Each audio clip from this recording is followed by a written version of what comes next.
Março de 2024. Em uma sala de reuniões com vista para o horizonte de São Paulo, executivos da BYD, gigante chinesa de veículos elétricos, assinam um acordo de investimento de 620 milhões de dólares. A maioria dos veículos de imprensa mal menciona o assunto, mas isso não é apenas a abertura de mais uma fábrica. É um sinal. Em 18 meses, mais de 40 grandes fabricantes seguirão o mesmo caminho, redirecionando bilhões em investimentos de capital da Ásia para a América Latina. O curioso é que quase nada disso foi planejado.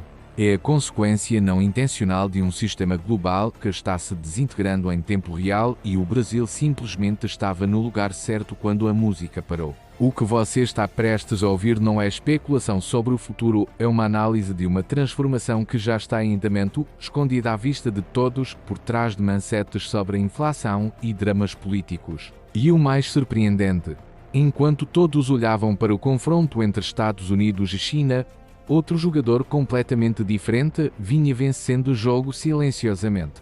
Nos últimos 30 anos, a manufatura global funcionou com uma fórmula simples: projetar no Ocidente, fabricar na Ásia, vender em todo lugar. A China se tornou a fábrica do mundo. As cadeias de suprimentos se estenderam por oceanos. Era eficiente, barato e parecia permanente. Então vieram as rupturas. A pandemia revelou o quão frágeis essas cadeias realmente eram. Tarifas e guerras comerciais adicionaram custos e incertezas. Crises energéticas na Europa, conflitos no leste europeu e no Oriente Médio, cada só que tornava o sistema antigo menos viável. Agora, as empresas enfrentam um dilema.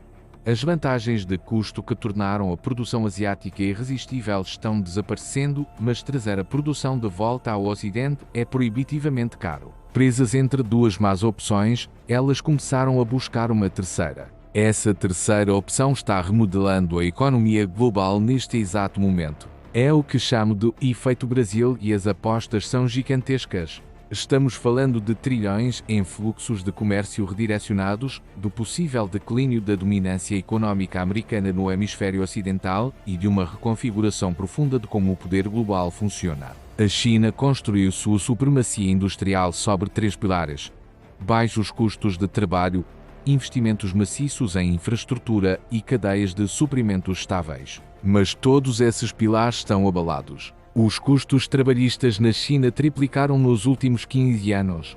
Cidades como Shenzhen e Guangzhou, antes polos de mão de obra barata, agora têm salários próximos aos de países do leste europeu. A população em idade ativa está diminuindo, consequência de décadas de controle populacional. Depois vieram as tarifas. A guerra comercial entre Estados Unidos e China, iniciada em 2018, impôs tarifas sobre centenas de bilhões de dólares em bens. Mesmo com mudanças políticas, a desconfiança permanece. As empresas aprenderam uma lição dura. Depender de mais de uma única região é um risco sistêmico. A pandemia reforçou isso. Quando fábricas em Guangdong pararam, o mundo inteiro sentiu. Navios ficaram parados, portos congestionados, produtos de Natal chegaram em fevereiro. CEOs começaram a perguntar: qual é o nosso plano B? Repatriar a produção parecia o caminho lógico, mas, na prática, não era viável. Custos trabalhistas altos e infraestrutura industrial enfraquecida tornaram o Ocidente pouco competitivo. As empresas precisavam de um meio termo. Custos mais baixos que no Ocidente, estabilidade política melhor que a da China e proximidade de grandes mercados consumidores. O Brasil se encaixava perfeitamente. O país sempre teve recursos abundantes: café, soja, suco de laranja, minério de ferro. Mas recursos sozinhos não fazem de uma nação um polo industrial. O que mudou foi o alinhamento estratégico com as novas necessidades globais. Geograficamente, o Brasil tem acesso direto ao Atlântico, o que torna o transporte para a costa leste dos Estados Unidos, Europa e África mais rápido e barato do que da Ásia. Enviar um carro de São Paulo a Miami leva 8 dias. De Xangai, no mínimo 25. Após a pandemia, quando velocidade virou prioridade, essa diferença passou a importar muito. Além disso, o Brasil é praticamente autossuficiente em energia. Mais de 80% da eletricidade vem de fontes renováveis, principalmente hidrelétricas. O país também é líder em biocombustíveis. O etanol da cana-de-açúcar move grande parte da frota nacional. Num mundo obcecado por sustentabilidade e neutralidade de carbono, o Brasil pode se apresentar como um centro de manufatura verde, algo que a China não consegue fazer com credibilidade. E há o fator BRICS. O Brasil não é uma economia isolada, faz parte de um bloco que inclui Rússia, Índia, China, África do Sul. Desde 2024, novos membros como Emirados Árabes Unidos, Egito e Etiópia. O grupo vem criando sistemas alternativos de pagamento para escapar do dólar, rotas comerciais próprias e financiamento via o novo Banco de Desenvolvimento. Na prática, isso significa que uma empresa chinesa pode investir em produção no Brasil, pagar em yuan, usar energia e insumos brasileiros e exportar para as Américas sem depender do sistema financeiro americano. O risco geopolítico muda completamente.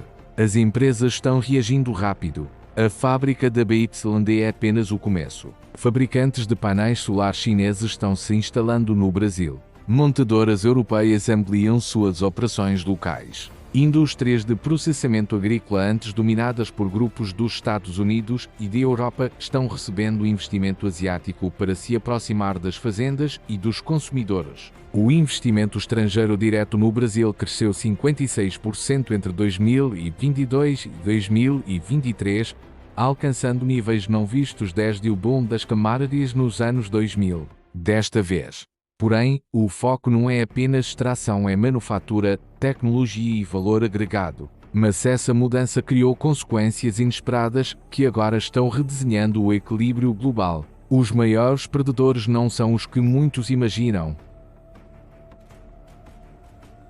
Os verdadeiros prejudicados são os países do Sudeste Asiático, Vietnã, Tailândia, Malásia e Indonésia, que deveriam ser os principais beneficiados pela diversificação da produção chinesa. Durante anos, eles cresceram sob a estratégia China 1. Mas o efeito Brasil os surpreendeu. Esses países não conseguem competir com a combinação de recursos, energia limpa e proximidade de mercados do Brasil. Continuam presos a longas cadeias de suprimentos e dependentes do sistema financeiro dominado pelo dólar. Enquanto isso, a Argentina, surpreendentemente, surge como uma das maiores beneficiadas. Mesmo mergulhada em crises económicas e inflação alta, ela se torna o complemento natural do crescimento industrial brasileiro, fornece lítio para baterias, gás natural, produtos agrícolas e compartilha fronteira e idiomas semelhantes. À medida que o Brasil se industrializa, a Argentina se integra à sua cadeia produtiva. As exportações argentinas para o Brasil cresceram 34% em 2023, consolidando o país como seu maior parceiro comercial, à frente da China. Países africanos do BRICS também estão colhendo frutos. A África do Sul se torna um hub logístico para exportações brasileiras. Egito e Etiópia negociam transferência de tecnologia agrícola. O novo Banco de Desenvolvimento financiou 7 bilhões de dólares em projetos de infraestrutura em 2023, conectando cadeias produtivas entre América do Sul, África e Ásia. Até mesmo empresas europeias aproveitam o movimento. Montadoras como Volkswagen e Stellantis usam o Brasil como base de produção para o hemisfério ocidental, reduzindo a dependência da China. O resultado mais profundo é a reestruturação do sistema de comércio mundial. Por 75 anos, o comércio global girou em torno de um sistema centrado nos Estados Unidos, com o dólar como moeda de reserva, redes de pagamento SWIFT, financiamento do Fundo Monetário Internacional e do Banco Mundial e presença militar americana, garantindo rotas marítimas. Esse sistema funcionou porque não havia alternativa. Agora, o efeito Brasil e os BRICS estão criando não é uma substituição imediata, mas um sistema paralelo, trocas entre yuan e real, redes de pagamento próprias, financiamento do novo Banco de Desenvolvimento e portos brasileiros modernizados com capital chinês. O mundo começa a se tornar verdadeiramente multipolar, com múltiplos centros de poder, moedas e alianças. A América do Sul olha cada vez menos para acordos com os Estados Unidos e cada vez mais para o BRICS. A doutrina manuou a ideia de domínio americano no hemisfério ocidental se desfaz não por confronto militar, mas por irrelevância econômica. E o mais irónico é que boa parte disso foi provocada pelos próprios Estados Unidos. Tarifas, sanções e a politização do dólar incentivaram outros países a criarem alternativas. O Brasil não quis desafiar o poder americano, apenas respondeu racionalmente aos novos incentivos. Hoje, os países do BRICS já representam mais de 35% do produto interno bruto global em paridade de poder de compra, superando o G7. O comércio interno entre eles ultrapassou 450 bilhões de dólares em 2023. O novo Banco de Desenvolvimento já financiou mais de 30 bilhões desde 2015. Isso não significa o fim do poder americano, mas o fim da sua dominância incontestável sobre as regras do jogo econômico global. O mundo não é mais unipolar nem bipolar, é multipolar. Tudo isso nos leva à conclusão. A instabilidade global, pandemia, guerras comerciais, crises energéticas, forçou as empresas a diversificar suas cadeias produtivas. O Brasil, com seus recursos, energia limpa, posição geográfica e integração ao BRICS, se tornou a alternativa perfeita. O resultado foi uma reação em cadeia.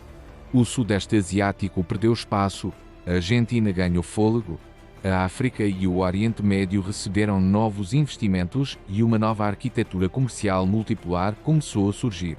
O que a ascensão do Brasil mostra é que, no século XXI, o poder não vem apenas da tecnologia ou das finanças, vem da resiliência, dos recursos e da capacidade de adaptação. Em um mundo marcado pela fragilidade das cadeias produtivas e pela arma da moeda, a autossuficiência brasileira pode redefinir o que significa liderança global. O Império Americano não está desmoronando de uma vez, impérios raramente o fazem, mas está sendo limitado, contido e desafiado de maneiras impensáveis há 20 anos. E o agente dessa transformação não é um inimigo militar ou ideológico, são decisões econômicas racionais de empresas buscando lugares mais seguros e estáveis para produzir. A mudança já começou. A reestruturação está em curso.